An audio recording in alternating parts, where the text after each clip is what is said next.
మన పోలవరం మన బాధ్యత. దీని మీద ఒక ప్రెస్ మీట్ లాస్ట్ వీక్ మనం పెట్టుకున్నాం. ఇది రెండో ప్రెస్ మీట్. ఇంకా 2-3 ప్రెస్ మీట్లు దీని మీద పెట్టాల్సిన బాధ్యత ఉంది. ఎందువల్లంటే పోలవరం అన్నది మంది, మన బాధ్యత కూడా ఉంది. ఇప్పుడు సీఎంలు వస్తున్నారు పోతున్నారు.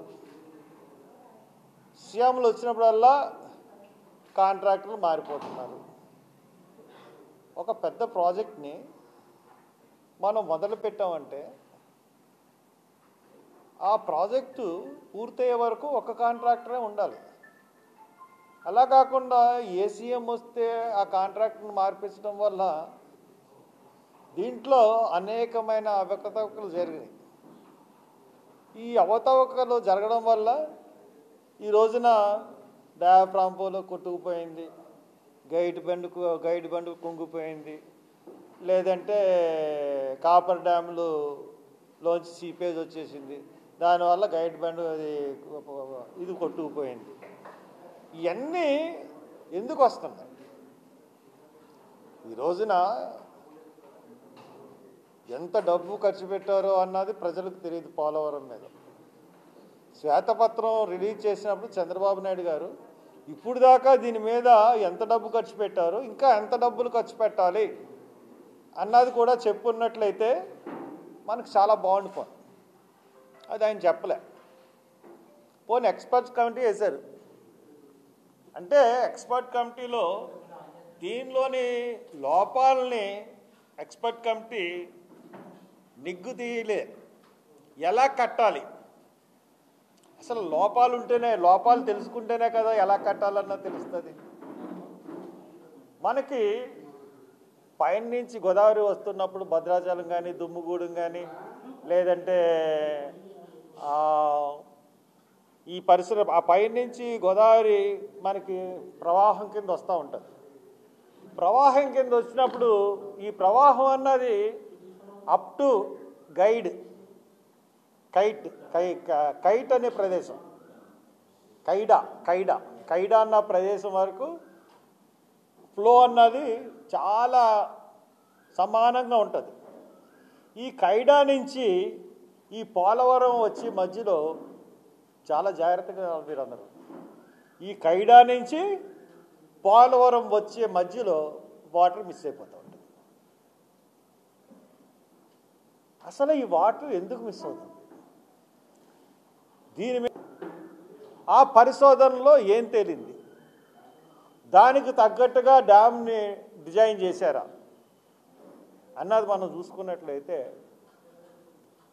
ఇది అందరికీ తెలుసు. పోలవరంలో ఉన్న ఇంజనీర్లు అందరికీ ప్రవాహం నష్టపోతుంది. ఎంత ప్రవాహం నష్టపోతుందంటే 41 మీటర్లు గోదావరి ఎత్తుకొచ్చిందనుకోండి పోలవరం దగ్గర, ఒక 10 రోజులు నీటి ప్రవాహం తీసుకుంటే 9 టీఎంసీ నీళ్లు 9 టీఎంసీ నీళ్లు రోజుకి నష్టపోతుంది. ఏంటి, కైడా నుంచి పోలవరం వచ్చే లోపల 9 టీఎంసీ నీళ్లు నష్టపోతుంది. ఇది నేను చెప్తున్నది కాదు, ఇంజనీర్లు నివేదిక సమర్పించారు. ఎందుకు ఎలాగా ఇది మిస్ అయిపోతుంది అంటే గోదావరి రివర్ బెడ్ కింద నుంచి నీళ్లు డైరెక్ట్గా సముద్రంలో కన్నా వెళ్ళిపోవాలి. ఎందుకంటే 1 టీఎంసీ నీళ్లు, 2 టీఎంసీ నీళ్లు, 3 టీఎంసీ నీళ్ళకే ప్రాజెక్టులు ఉన్నాయి. 3 టీఎంసీ నీళ్లు మనం దాచుకున్నామంటే ఎంతో కొన్ని 100,000 ఎకరాలకి మనం వాటర్ మనం సప్లై చేయొచ్చు. అటువంటిది 9 టీఎంసీ నీళ్లు ఏమైపోతుందో తెలీదు.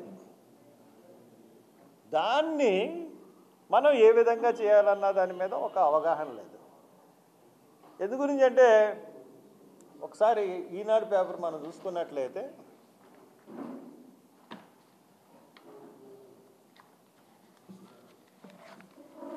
ఇదిగోండి,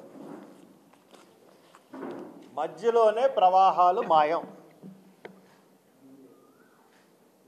చూడండి అందరూ, మధ్యలోనే ప్రవాహాలు మాయం.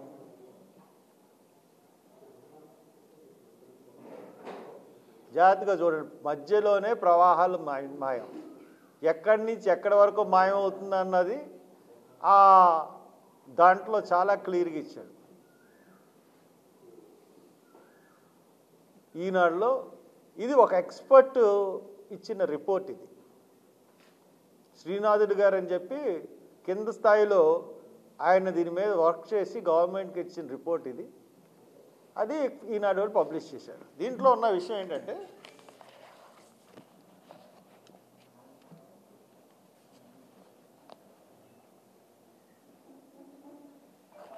గోదావరిలో కొయిడా నుంచి పోలవరం వచ్చేటప్పటికి బాగా తగ్గిపోతున్న నీరు. ఏడాదికి సరాసరి 146 టీఎంసీల నష్టం. నేను ఇందాక చెప్పిందేమో 41 మీటర్స్ ఎత్తు వచ్చేటప్పుడు పోలవరంలో రోజుకి 9 టీఎంసీలు నీరు పోతుందన్నాను. ఒక్క రోజులో 19 టీఎంసీలు నీరు పోతుంది. ఇప్పుడు ఏడాది వచ్చేటానికి 146 టీఎంసీలు నీరు పోతుంది. ఈ ప్రభావం పోలవరం నిర్మాణం తర్వాత ఇంకా ఎక్కువ ఉంటుందేమో అని చెప్పేసి ఒక అంచనా. ఈ తాజా అధ్యాయం 206 మధ్య 229 సంవత్సరాల పాటు ఈ రెండు మధ్య నీటి ప్రవాహం వివరాలను మదించి ఈ అంచనాకు వచ్చింది. వరద ఉధృతి ఎక్కువగా ఉన్నప్పుడు కొయిడా పాపికొండల మధ్య వరద ప్రవాహానికి అడ్డంకులు ఎదురవుతున్నాయి. 1983 ఆగస్టు 15 కొయిడా వద్ద 58.616 క్యూసెక్కులు అంటే 179 టీఎంసీల ప్రవాహం ఉంటే, పోలవరం వద్ద 40,178 క్యూసెక్కులు అంటే 124 టీఎంసీలు ఉంది. అంటే ఒక్క రోజులో 55 టీఎంసీలు. 1986 ఆగస్టు 17 45 టీఎంసీలు పోయింది. ఎలా పోయింది? అది డైరెక్ట్గా రాజమండ్రి రావట్లేదు, పోలవరం దాటి ఈ మధ్యలో అదృశ్యం అయిపోతుంది. ఇది చాలా క్లియర్గా రాసింది. కొయిడా వరకు కూడా ఎటువంటి తేడా లేదు. ఇప్పుడు పైభాగంలో ఉన్న గేజ్ స్టేషన్ల వద్ద నీటి ప్రవాహంలో కొయిడాతో లభ్యమయ్యే నీటిని పోల్చినప్పుడు పెద్ద తేడాగా కనిపించలేదు. పేరేరు గేజ్ వద్ద 2.369 టీఎంసీలు, సంగం వద్ద 11, కుంట వద్ద 5.511, మధ్యలో గేజులతో సంబంధం లేని పరివాహక ప్రాంతాల నుండి వచ్చింది. ఇప్పుడు ఇంకొక న్యూస్ ఏంటంటే, ఇప్పుడు తగ్గడానికి ఛాన్స్ లేదు కొయిడా నుంచి పోలవరం వరకు. ఎందుకంటే క్యాచ్మెంట్ ఏరియా ఇదంతా, ఆ కొండ ప్రాంతాలు అక్కడి నుంచి వచ్చి నీళ్లు కలుస్తాయి. అప్పుడు ఇంకా పెరగాలి, కానీ తగ్గిపోతుంది. తగ్గిపోవడానికి అన్నది ఎక్కడా గుర్తించాలి. కేంద్ర జల సంఘంలో అసిస్టెంట్ డైరెక్టర్ నేను చెప్పాను కదా శ్రీనాథుడు, జూలై మొదటి 10 రోజుల నుంచి సెప్టెంబర్ వరకు 90 రోజుల పాటు పోలవరం కాలువలకు నీటి లభ్యత ఉంటుంది. రిజర్వాయర్ జూలై మొదటి రోజుల్లో పూర్తి స్థాయి నీటి మట్టానికి చేరుకుంటుంది. అప్పుడు ఇది స్టడీ చేశారు. దానివల్ల మనకి ఈ రిపోర్ట్ వచ్చింది. ఇప్పుడు ఇంత నీటి ప్రవాహాన్ని ఇది ఎలాగ అరకట్టాలన్నది ముందు మనం ప్రభుత్వం మీద ఉన్న బాధ్యత. ఫస్ట్ దీన్ని ఎలా చేయాలి, ఏం చేయాలి. మీకు ఇంకొక ఎగ్జాంపుల్ ఏంటంటే, మనం నుయ్యి కట్టుకుంటాం. నుయ్యి కట్టుకున్నప్పుడు మనకి మీ అందరికీ నూతులు తెలియదేమో బహుశా. నుయ్యి కట్టుకున్నప్పుడు ఏం చేస్తామంటే, ఒక సిమెంటు అతన్ని పిలిపించి వరలేస్తాం. వరలు ఎక్కడి వరకు వేస్తామంటే, మనం రాతి పొరమించే వరలేస్తాం. రాతి పొర వరకు వరలు ఉంటాయి. ఎందుకు? మట్టి దాంట్లో పడకుండా ఈ సిమెంటు పొరలు అడ్డుకుంటాయి. అక్కడి నుంచి రాతి పొర నుంచి నీళ్లు మనకి నీటిలో ఏం కలవదు, వాటరే వస్తుంది, ఇంకేం రాదు. మనం ప్రతి ఎండాకాలం ఏం చేస్తామంటే, మేము చిన్నప్పుడు నేనే నూతులు దగ్గర నుయ్యి తవ్వివ్వండి నీటి గురించి. తవ్వి ఒక అడుగు 2 అడుగులు తవ్వి మళ్ళీ నీళ్ళు వచ్చి మళ్ళీ ఒక 2-3 రోజులు అయితే మళ్ళీ తవ్వేవాడు, మళ్ళీ నీళ్ళు వచ్చి. అంటే గోదావరి, ఎందుకంటే మనంతా గోదావరి ఏరియా, ఈస్ట్ వెస్ట్ అంతా మనకి నదీ జలాలు చాలా పైకి లభ్యమవుతూ ఉంటాయి. ఈ లభ్యం అవడం వల్ల ఎందుకు జరుగుతుందంటే, ఏదైతే మనం నీటి ప్రవాహాలు అదృశ్యమవుతున్నాయన్నామో, ఈ నది ఇదంతా కూడా గోదావరి క్యాచ్మెంట్ కాదు, గోదావరి పరివాహక ప్రాంతం, గోదావరి నదీ ప్రాంతం, గోదావరి ప్రాంతం అంతా ఈ అడుగు నుంచి వెళ్ళిపోతున్నాం అన్నాయి, లేదంటే సముద్రంలోకి డైరెక్ట్గా వెళ్ళిపోతున్న పరిస్థితి కూడా ఉంది.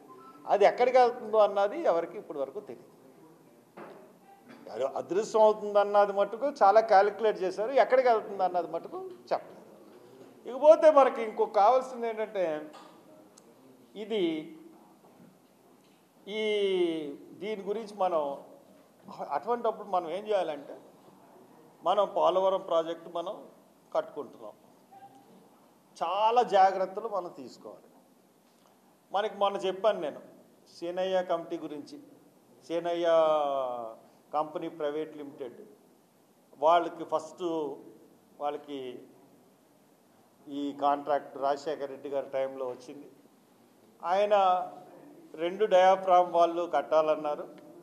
ఈ 2 డయాఫ్రామ్ వల్ల ఉపయోగం ఏంటి, ఒక్క నిమిషం అక్కడ 2 డయాఫ్రామ్ వల్ల కట్టడం వల్ల ఉపయోగాలు ఏంటి, నష్టాలు ఏంటి అన్నది కూడా చాలా క్లియర్గా చెప్పాను. మళ్ళీ ఇంకోసారి చెప్తాను.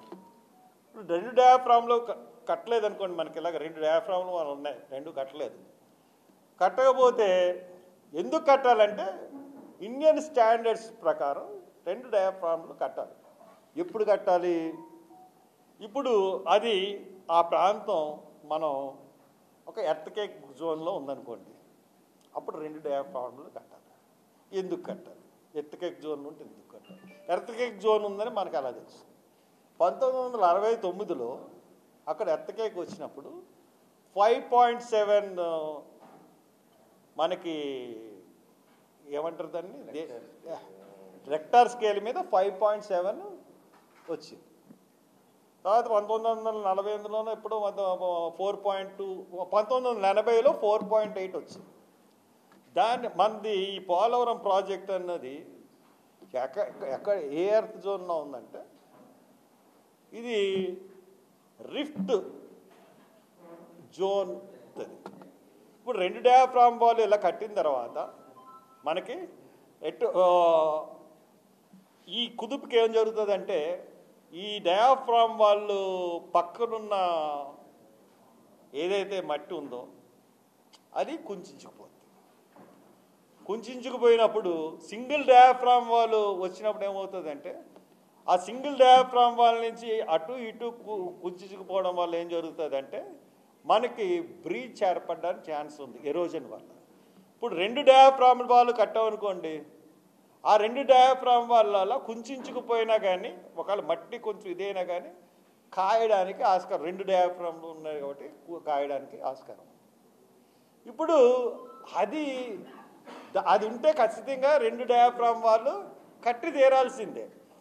ఇకపోతే మనం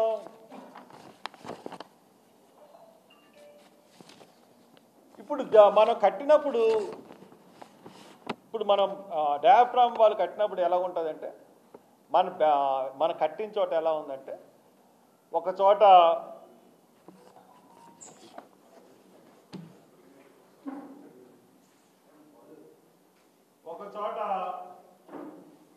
మనకి 52 మీటర్లు, ఒక చోట 92 మీటర్లు. అంటే ఈ పోలవరం కట్టిన ప్రాంతంలో డయాఫ్రామ్ వాళ్ళు 52 నుంచి 93 వరకు ఇలాగా మనకి వర్టికల్గా ఇలాగా ఉంది. అంటే ఇలాగ సమానంగా లేదు. సమానంగా ఉన్నప్పుడు మనకు 2 డయాఫ్రామ్ వాళ్ళు సరిపోతుంది. కానీ సమానంగా ఈ ప్రాంతాలు ఇలాగున్నప్పుడు ఖచ్చితంగా 2 డయాఫ్రామ్ వాళ్ళు మనం కట్టాలి.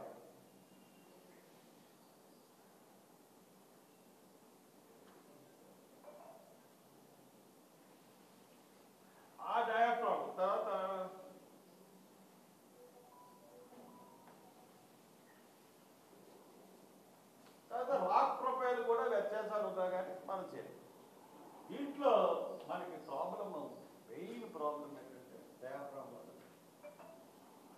ఇదేమో ఇసుక శాండ్కి సంబంధించిన ఈ పైన గొడవ వేస్తాం.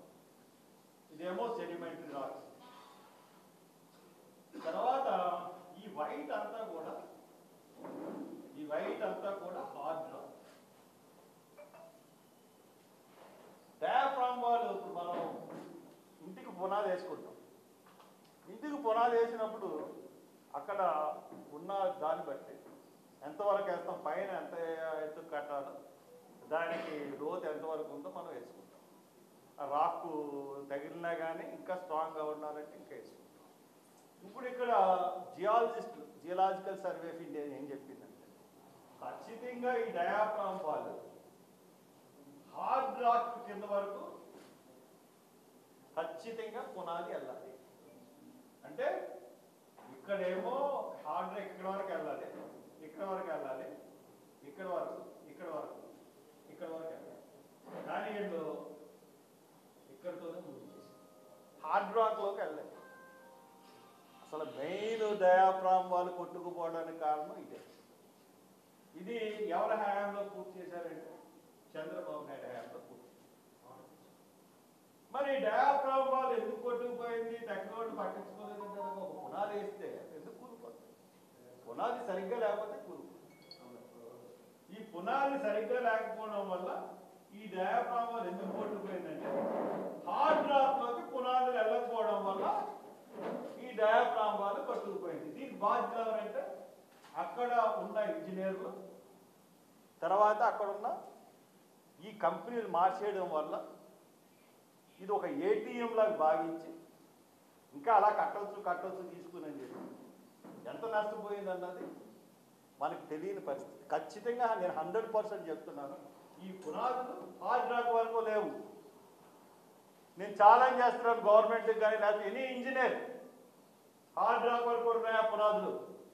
హార్డ్ రాక్ వల్ల కిందకి లేకపోవడం వల్ల ఏదో డయాఫ్రామ్ వాళ్ళు కొట్టుకుపోయింది. దీనికి కారణం ఎవరంటే చంద్రబాబు నాయుడు. చంద్రబాబు నాయుడు చేసిన పొరపాటుకి ఈ రోజున ఆంధ్ర ప్రాంత ప్రజలందరూ కూడా ఈ మా పోలవరం మన పోలవరం మన బాధ్యత అని ఈ రోజు పరిస్థితి చెప్పాల్సి వచ్చింది.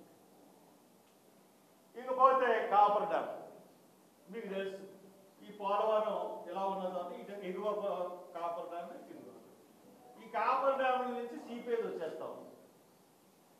సీపేజ్ వచ్చేసి ఆ సీపేజ్ లోంచి ఈ డయాఫ్రామ్ వాళ్ళు కొట్టుకుంది. ఇప్పుడు మనకి బ్యారేజ్ స్పిల్వే దగ్గర మనం ఎలా ఉంటుందంటే ఇది స్పిల్వే రెండు కొండల మధ్య ఉంటుంది. ఇది రెండు కొండలు, ఈ రెండు కొండలు. ఈ కొండ ఎత్తుగా ఉంటుంది, ఈ కొండ కొంత తక్కువగా ఉంటుంది. బాగా వినండి, ఇటువైపు కొండ ఎత్తుగా ఉంటుంది, ఇటువైపు కొండ కొంచెం తక్కువగా ఉంటుంది. ఇది వ్యాపారం వాళ్ళ నుంచి ఈ ప్రవాహం ఇలా తిరిగి మళ్ళీ స్పిల్వేకి వస్తుంది. స్పిల్వేకి వచ్చినప్పుడు ఇక్కడ ఈ కొండ దగ్గర మనం ఒక్కొక్కసారి ఎక్కువ ప్రవాహం వచ్చిందంటే కొండ దాటి ప్రవాహం వచ్చే పరిస్థితి ఉంది. అందు గురించి ఇక్కడ గైడ్ బండ్ కట్టాలంట. ఈ గైడ్ బండ్ కట్టాలంటే ఇది గైడ్ బండ్ ఉద్దేశం ఏంటి? ఈ వాటర్ ఈ కొండను దాటి లేకపోతే ఇంక అవతలకి వెళ్ళడానికి ఛాన్స్ లేకుండా ఉండాలి. దానివల్ల చాలా ప్రాంతం మునిగిపోతుంది. కాబట్టి ఆ గైడ్ బండ్ ఖచ్చితంగా సరిగ్గా కట్టాలి. గైడ్ బండ్ కట్టాలంటే దాని స్పెసిఫికేషన్స్ ఏంటి? ఇదైతే కాపర్ డ్యాము ఎంత వైశాల్యంలో కట్టాము, ఈ దిగువ కాపర్ డ్యాము ఎంత వైశాల్యంలో కట్టాము, అంతే వైశాల్యంలో కాపర్ డ్యాము ఇక్కడ గైడ్ బండ్ కట్టినట్టయితే ప్రవాహం అవుతుంది. వీళ్ళు ఏం చేశారు? ఒక సంవత్సరం ఏమో పునాది వేశారు, రెండో సంవత్సరం ఏమో కట్టారు. మొదటి సంవత్సరం వేసిన పునాదుల వల్ల ఇక్కడున్న ఉండ్రమెట్టు అంతా ఈ గైడ్ బండ్లోకి వెళ్ళి, ఇదేమో ఉండ్రమెట్టు ఏమో 0.75 మిల్లీమీటర్స్ ఉంటుంది, ఈ గైడ్ బండ్ కట్టిందేమో 0.002 వ్యాసార్థం గల చిన్ని కంటికి కనిపించింది రేణు ఉంటుంది. ఈ అంట దీంట్లో దూరిపోయినాయి అంట. నేను చెప్పాను కదా ఒంటి సూది బెజ్జు, అందువల్ల ఇది వీక్ అయిపోయి కుంగిపోయిందని చెప్పి రిపోర్ట్ ఇచ్చారు. మహావేదం వాళ్ళందరినీ కూడా పనిష్మెంట్ కూర్చారు.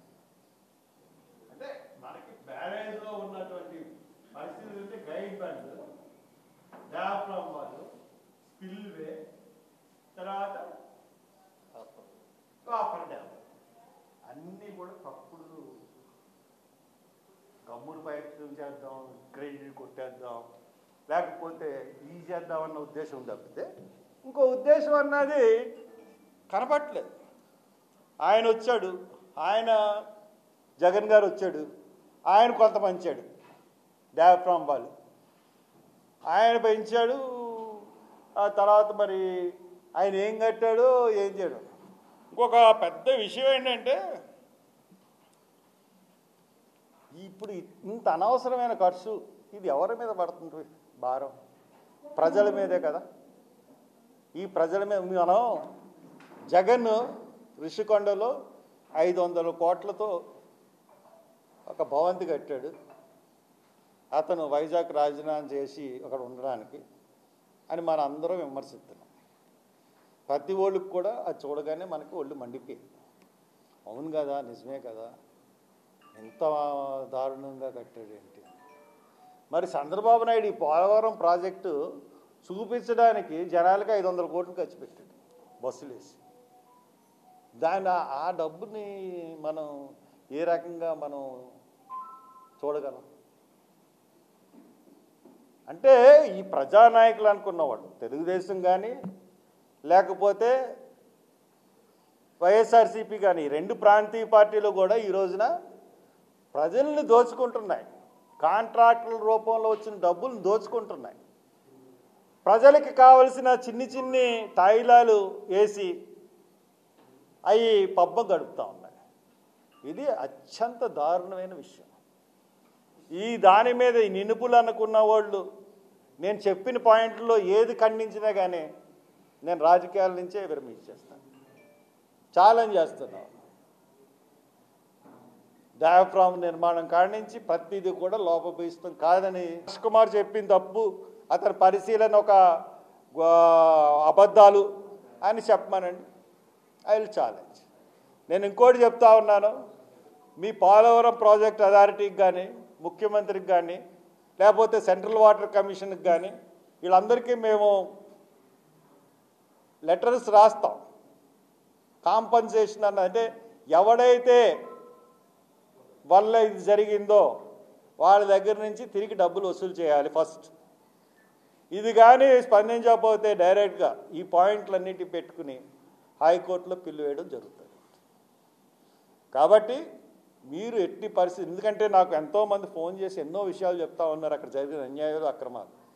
కాబట్టి ఇది ఎట్టి పరిస్థితుల్లోనూ నేను ఛాలెంజ్ చేసి చెప్తున్నాను. ఇది ఖచ్చితంగా ప్రజలు గమనించాల్సిన విషయం. ఎందువల్లంటే ఫస్ట్లోనే చెప్పారు పోలవరం అవసరం లేదు, ఎగువ డ్యామ్ ఎక్కువ ప్రాజెక్ట్ కట్టాలి అని. కానీ ఎగువ ప్రాజెక్ట్ కడితే సరిపోతుంది బ్యారేజ్, కానీ డ్యామ్ కట్టాలని చెప్పి ఇది ఒక ఇంటర్నేషనల్ కుట్రది. ఈ పెద్ద పెద్ద డ్యాములు కట్టాలో అన్ని ఆ వరల్డ్ బ్యాంక్ నుంచి డబ్బులు తీసుకొచ్చి ఈ రాజకీయ పార్టీలు పంచుకుని కాంట్రాక్టులు పంచుకుని ఇది ఒక ఇంటర్నేషనల్ కుట్ర. వాళ్ళకి డబ్బులు, వాళ్ళకి వడ్డీలు కావాలి, వీళ్ళకి డబ్బులు కావాలి. మధ్యలో ఎవరికి భారం పడుతుందంటే ప్రజలు. This is the facts of Polavaram.